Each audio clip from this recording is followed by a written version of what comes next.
I'm Mike, and I'm the singer from HARIJAN. I'm Alex. I play trumpet for HARIJAN. I'm Willie, and I'm one of the guitarists for HARIJAN. Okay.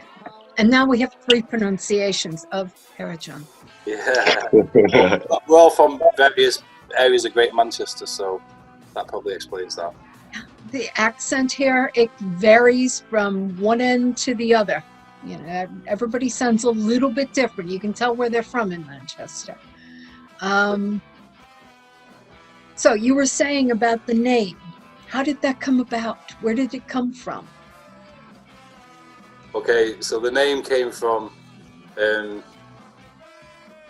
totally honestly, from when I was like 16 or 17 at college, and reading an autobiography of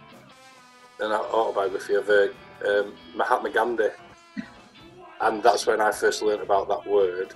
And we'll be quite honest right from the off, we don't even think it's a very politically correct word anymore. It basically refers to the Indian caste system. Oh, yeah. Yeah, and the Harijans were are the bottom caste. Okay. Yeah, and so the more appropriate term these days is Dalit, D-A-L-I-T.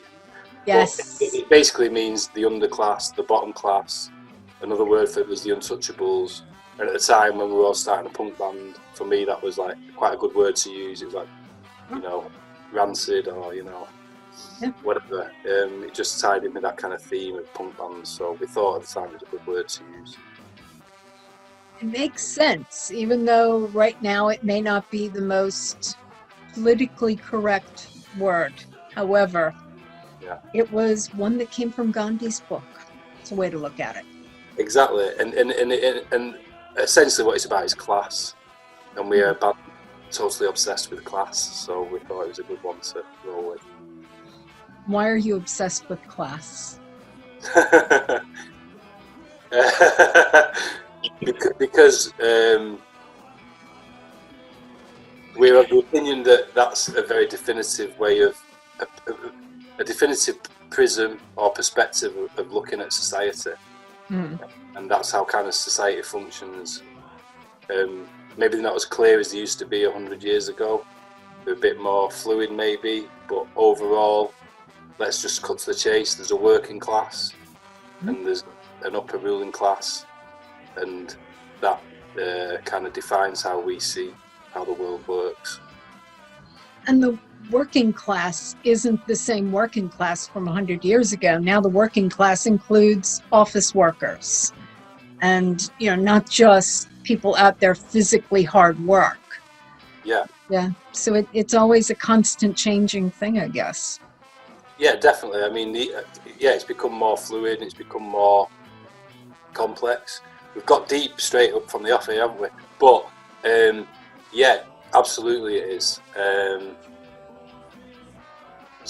Roughly speaking, it's a big pyramid, isn't it? And there's a few at the top who own all the wealth, who run the show, and there's various people along the smaller steps of the pyramid who kind of create all the wealth and do all the grind and do all the work. So yeah, I guess that's what we are tapping into and wanting to represent and symbolise.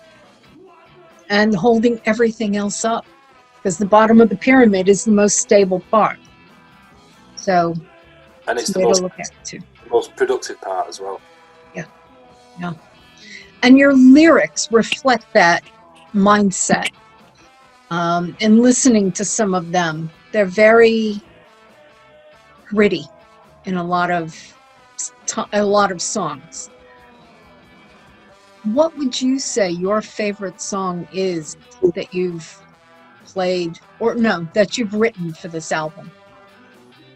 And I apologize for the cat joining us. She wants to interview you next. She's quite welcome. She can ask any questions she wants. I guess we've all got different opinions on that. I don't know. Personally, one of the singles is going to be Skint, and that's, you know, there's lots of. We try not to be too explicit with all the lyrics. We try to. Some of the songs are a bit, I guess. Yeah. But we don't do political sloganing, so to speak. I guess there's a song called Skin, which is like a big track off the album, and that effectively is about inequality. Yeah. So lyrically, me personally, I really, really like some of the lyrics from Skin. If I had to choose. What about you two? I can't tell what he's singing about still. You know, I don't know. My favourite, one of the I'm banging to like Synchronicity. That song. That's it's like the last one on the album. It seems like quite uplifting. To like there's a bit of hope, something. I like where it is on the album. It's like a bit of an uplifting song after. Yeah, that's my favourite anyway. Yeah, I go along with Synchronicity, but also Decondition as well. Those would be my two, which are actually, I think they're probably the last two that we wrote, I think, that got on the album anyway, aren't they? Yeah, they are. And like Decondition, again, it's like kind of, I guess it's quite political, but at the same time, it's just saying that we should all, even those of us who seem to be pretty firm in our beliefs, and if we're from like the left wing side of the political spectrum, wherever that may be on that spectrum, that we should all kind of take a step back and question our own kind of beliefs, no matter how hard setting them we are and how kind of right we think we are. We should always be open to new ideas and stuff like that. Synchronicity is quite different to the rest of the album. Synchronicity is more, it's all getting a little bit psychedelic at the end of the album when we're all a bit worn out and tired and sick of singing about politics. Yeah, a lot of the songs are quite angry, aren't they? Synchronicity quite pleasant. Yeah. And I'm kind of curious. I'm sorry? We won't do that again. We'll have to keep Synchronicity as a one-off. Just that one cheerful bit and the rest. I would say when I've listened to it, and also when I've seen you, Portland Street is the one that always sticks out to me. What's that really about, aside from a street in Manchester? Right, okay, so I used to do a job, I used to do two jobs on Portland Street. One job I used to do was in a pub called the Portland Arms, which was also part of where Alex used to work as well. And it was a real kind of working class pub, right on Piccadilly Gardens. Yeah. And I used to work there on Friday and Saturday nights, and I used to see a lot of debauchery, not debauchery, but you know, everyone just let loose on Friday, Saturday night. Just real working class boozer. But I also used to, for a job, hand out flyers for some despicable nightclubs in town. But it was my only way to survive at the time, so I had to do it. But I used to actually have to stand on Portland Street outside Wave Bar and hand out these flyers to people passing the by. And I used to do that from like 10 p.m. to 2 in the morning. Yeah. But it was a great observational point, and I used to see literally people splitting out of those clubs and pubs on Portland Street, and literally crawling on their knees and being in a rather disgraced state. But tying it back to how kind of what we were talking about at the start, how we see everything in terms of class terms. Yeah. It's essentially a song about. It's two perspectives. The first verse is all about, you know, why we, the working classes, whoever, likes to go out and have a good drink as a release and to escape things and to escape the pressures and tensions of life. But then the second verse is flipped over to the point of view of the ruling classes, and that's about how they are quite happy to see us all kind of getting pissed, pardon my French. Maybe doing that a little too much, and maybe not doing other stuff as much as we should be, and that's in their interest, and they're quite happy to see us in that state. Definitely going to listen to that one again with that in mind. In fact, I'll be playing. Why did it take so long for you guys to put out an album? I mean, you've been together for what? Over 10 years. We've not been off and on.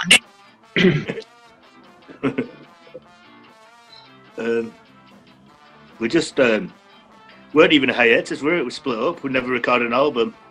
Mhm. Yeah, in 2010 was our last gig really, of our first really, and then we got back together to play a gig for a friend of ours who'd passed. He was one of the original members, a dear friend Tim, and so we got back together for that gig, which was the Manchester Punk Festival last year. Yeah. I think we just enjoyed it, didn't we? Really, it was a lot of work to do for one gig, and we thought, well, we'll do a couple more, see how it goes, and it just went from there. Really, Yeah. we hadn't planned to record initially, but yeah, an opportunity kind of came around, and yeah, I think we'd always regretted the fact that we'd not managed to get a lot of those songs down. I mean, when we were learning them all again for the MPF gig last year, we didn't have recorded versions of some of them, so we really struggled trying to work out how the songs went. So it'd be really nice to have recorded versions of them, and done so well. The Kurt who produced it just did a fantastic job, so we're really happy with him. It really, the sound, everything is just so spot on. It's really impressive. It's a great product. When we got back together, I remember Mike mentioning it. We got back together for this gig for Tim, and at first it was just going to be an acoustic one, so we didn't plan on all this happening.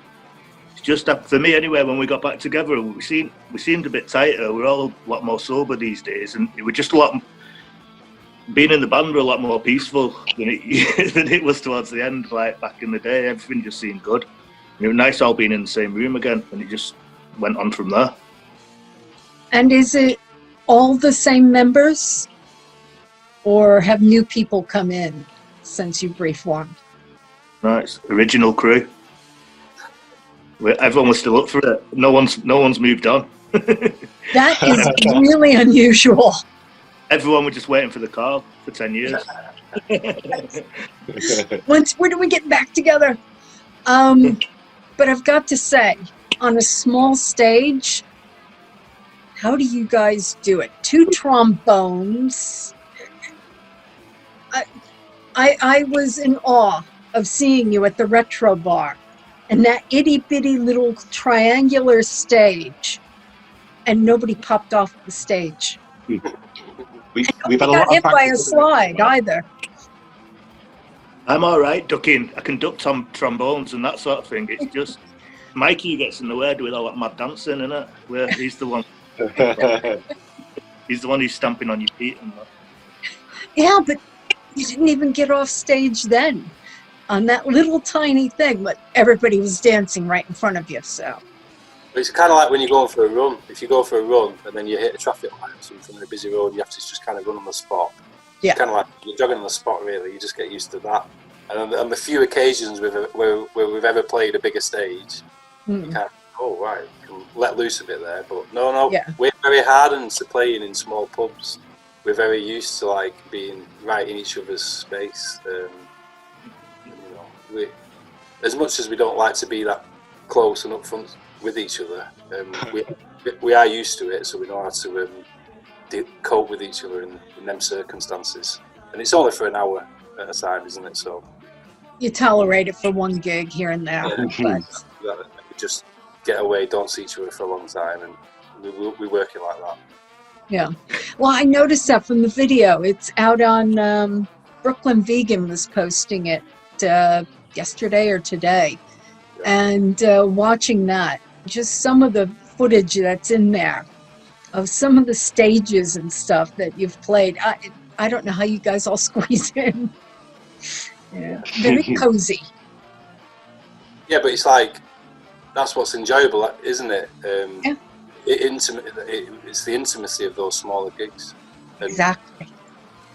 For me, I'd much rather watch and I'd much rather play a very, very small gig, 100 people, absolutely squashed in like sardines into a small venue. And if everyone else is like that, then we've got to do the same. And to me, that's the best kind of gig.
guys play, the audience is just this undulating sea of people. Nobody can stand still during one of your sets. You're very danceable. So that adds to it. When you've got all those people in a small venue like that, it just makes the gig. Yeah, definitely. And do you know what, to be fair, like, I can always remember, like, even before I played in bands, you know, I expect the band to be dancing about, and I expect to be, you know, physically moved. And that's what it should all be about for me, especially for any kind of band, but especially ska. It's about dancing, and it's about movement. It's about, you know, getting your groove on. Yeah. And you really do, speaking of ska, you really do mesh very well punk, ska, dub, reggae. And it never feels like you're hitting one genre all the time. You're going between them, fluidly in the songs. How did that, was that a conscious decision, or was that something you just organically just started doing? Yeah, no, it was very organic. Like, we were writing tunes before we got into ska. We were just like into like rock music and punk music and stuff like that. We weren't into ska really until maybe when we were kids, we were into like some UK bands like Madness and Specials. Yeah. But you know, just writing punk stuff. And then for us, when we first started seeing bands like King Prawns and Cat Down, and opened up to ska and the power of ska, that's what kind of turns onto it. But in terms of like a songwriting viewpoint, it's all the same really, whether it's like punk tunes playing verse chorus, or a Bob Marley tune playing verse chorus, they're roughly at the same tempo anyway. They're not overcomplicating things, they're just using 3 or 4 chords per riff. So for us it was just like right from the offset, it was just very, very easy to blend a punk riff with a ska riff, and then, you know, do a dub riff at half the tempo of the ska riff or half the tempo. It's really, really not hard to do. And then he's like, well, if we can do a punk riff, we can do a ska riff, we can do a dub riff. Why can't we do a metal riff? Why can't we do a reggae riff? And I don't know if to me, I can see there's a couple of views that come in so far that mentioned like how varied it is. But from a songwriting perspective, I don't really think it's that difficult to do, really. Look, a lot of Colin, I like all the big choruses like Nirvana and Pixies do. You know, a clean verse and a big distorted chorus that crops up in a few tunes, don't it? Yeah, definitely. And like Nirvana, like Nirvana are a massive influence on HARIJAN. And what, you know, I used to love about Nirvana is that they go from heavy to quiet within the same song. Clean guitar to no ska, obviously, but clean guitar to heavy guitar. Yeah. So that vibe we were already into. So ska punk kind of was just so natural for us to latch onto that. It just works really well. And I think as well, whereas we've got the bones of the song are written like that. We all listen to a lot of different music, and then because there's 9 of us, you've got a lot of other influences just going in there as well, and maybe putting a little overlay of something else and tying things together. And I think that helps give it a uniqueness, perhaps, or just helps fuse together a few different styles. Yeah. And now that TNS has released this, have you started thinking about your next album?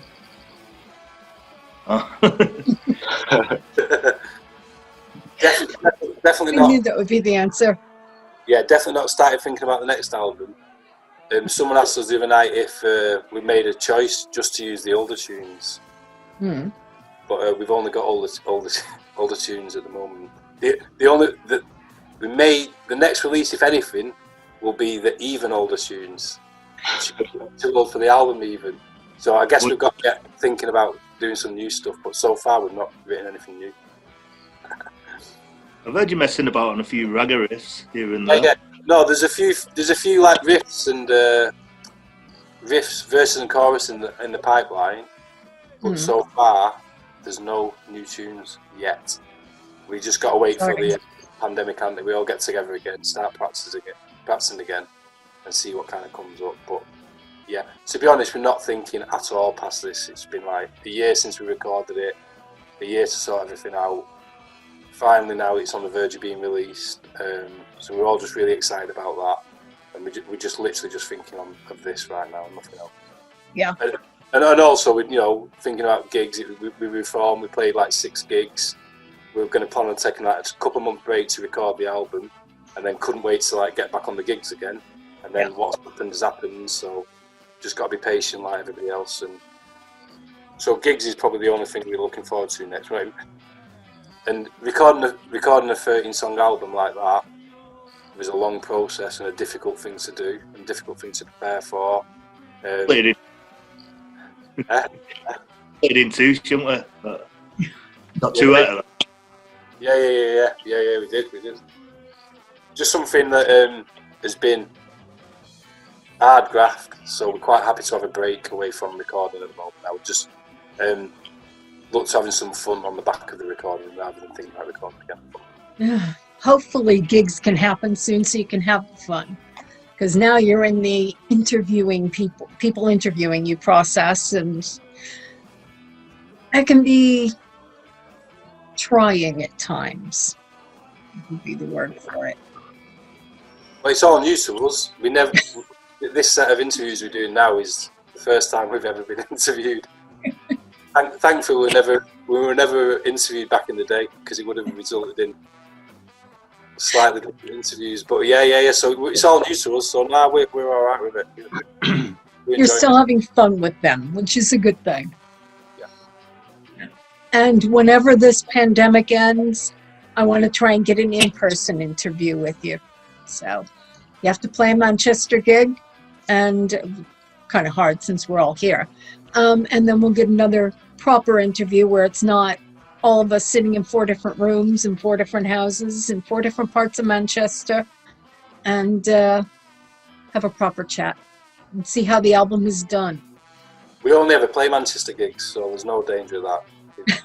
We're definitely hopeful. I've seen you play in Manchester, so I'm sure there will be another. There will be another Garlic Bread Club. Your label is in Manchester, so I'm sure that they'll have you back. TNS Records. Tell me how it came about with them that they asked you to record the album. Well, they've been pecking our heads for about 10 years to release the album, haven't they? Yeah, it came about with TNS. We were there from the early days of TNS, like literally at 2003. Yeah, you had a split with, okay, I admit it, totally gone. Who was your split with? John Play Specials, but TNS long before, well, not long before, but that release came out in about 2008 or 2007. I'm not sure, and the first release was something around that time. But TNS, I don't think of just TNS as a label, I just think of them as being like, obviously that is the main thing they are now, but they were much more than that before the label, They were kind of so important in Manchester in terms of starting to ferment a scene, ferment a punk scene at a time when there was only ever, when we started gigging, there wasn't like an established punk scene to join. It's like a new punk band starts now, and I'm sure they've got in Manchester or anywhere, they've all got their eyes set on, wanting to play Manchester Punk Festival and being involved with TNS. Nothing like that when we started. There was Household Name Records down in London. A load of, disjointed, pay-to-play gigs, things like that. And that's how we first met Andy from TNS. Was his band was playing a pay-to-play festival gig, a pay-to-play gig. So it was just all like that. So TNS just like helped ferment and cement that on our side of things, along with like Bomber Beaver and Scarbar. So TNS, we've all started with them. That's our relationship with TNS. And obviously we played loads of TNS gigs. Then when they started doing the label stuff, they put out the release with the Fractions and with us and JPS and Revenge. So that's how it started. And then obviously you know, that was around 2007, 2008. We ended up splitting up in 2010. Never got around to doing the album. You know, something we kind of obviously regretted, something TNS wished they would have been involved with back then. So it was just one of them, wasn't it? Every few years, and you know, we'd meet them and they'd just say, any chance that, you know, any sign of an album, blah blah blah. So yeah, so that's why it's just always been there. We've always been involved with TNS, and they've always pecked our heads about doing an album. And yeah, I mean, what you say about TNS, I mean, I moved to Manchester 10 years ago and started going to gigs about 6-7 years ago, and they have been at the focus, the center of Manchester since I've been here and going to gigs. I can't imagine a scene without them. Yeah, definitely. We think about it. Pay to play gigs, and then, you know, 10 years later, 15 years later, Manchester Punk Festival. I mean, that kind of says it all, doesn't it? That journey and how incredible. You know, people come from all over the world to go to Manchester Punk Festival. Exactly, and it is truly one of the most amazing festivals I've ever been to. So it's awesome. Yeah, it's special vibe. Yeah, not, exactly, not the vibe. Yeah. Absolutely brilliant. And I hope you'll be on 2022 when it comes back, assuming no viruses around then. So Hopefully. Be nice. Hmm? Yeah, it'd be nice. I think we'd probably all love to. Yeah. Were you scheduled for this year? Yeah, Mike did a solo set, didn't you? In the end, on online, yeah. but Yes, we played 2019. That was our comeback gig. We did a big tone stage in tribute to our friend Tim, our original guitarist, and who always produced us and recorded us, and we recorded that split with JPS. So they were putting on that stage, and then that's when they asked us, like, "You up for playing next?" And then, so We yes. had a warm up the show, weren't we? Oh yeah, that's right. Yeah, with Incisions. That's right. Yeah. Yeah.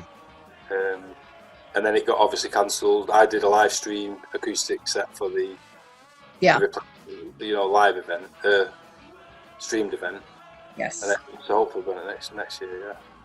Yeah, and they're not doing 2021, so hopefully 2022. Yeah. Crossed. That was pretty nerve-wracking, not playing a gig for 10 years, and then our first gig back was being at Manchester Punk Festival. I can't imagine. Yeah. Is that in that video you just had out? Is that the footage from the bread shed that's in there? There is a bit in there, yeah.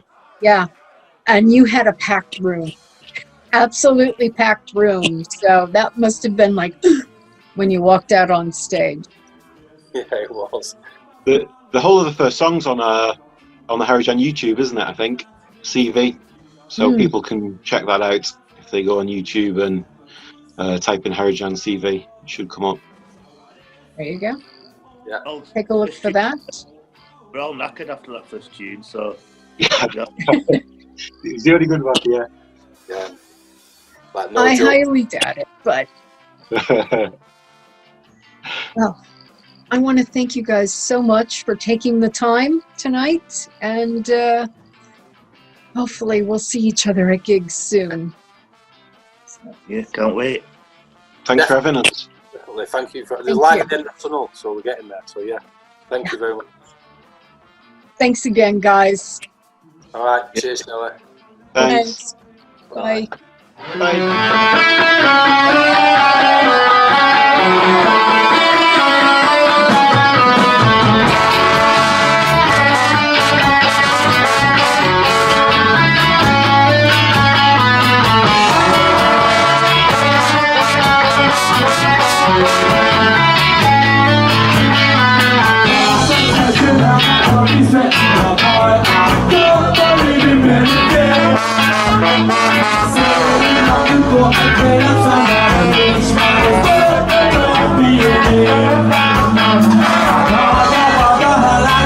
Try to convince myself,